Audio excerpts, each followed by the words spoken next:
Nick, we've brought together a whole range of wetland scientists from across Australia to look at carbon drawdown possibilities because it's such a crucial part of the climate agenda. That we're in an existential crisis and we really need to act on climate change, and sequestering carbon through wetlands may be a significant part of that. That's why we've brought all these scientists together. There's a lot of work going on and we recognise that. People are often working in particular places, particular fields, so we wanted to bring everyone together to get a good overview of what was going on. So I think that was one of the key ideas. So both all around the country and also across different types of wetlands, and that's another kind of area. There's a lot of variability in wetlands. So some of them, we've got coastal wetlands, estuarine, mangrove, salt marshes, right through to swamps, marshes and lakes inland and well inland. Some of those have got water in all the time, some of them are dry for a lot of the time. So all of that affects the ability of a wetland to store carbon, and it affects the release of carbon or emissions of carbon that can also happen.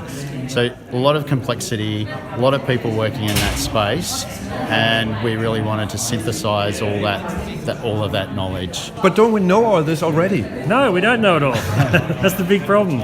We know bits of it, and we've got a lot of expertise within Australia.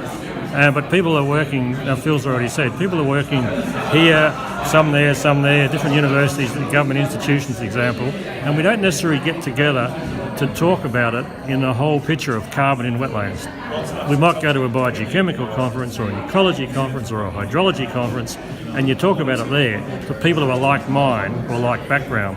So here I think we've actually managed to get people from across those different disciplines, and from that we'd like to have a look at what do we really know about carbon in the wetlands within Australia, how important are wetlands for carbon, and to use that as a guide to identify what further work we could do, but also to try and summarise or synthesise the word I think we've already used, what we know and how important, so we can influence policy as well as the science. So there is a policy and science issue there. And one person's already said today that an ecologist or scientist shouldn't operate out in a science-only environment. We've got to be in a policy environment as well, which challenges a lot of us, to be honest.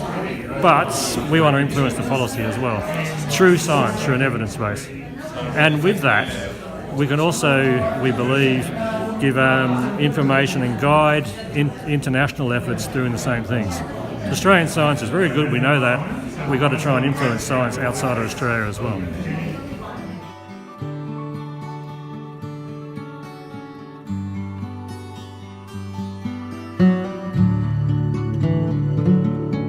For a green, clean, sustainable Geelong, the Sustainable Hour.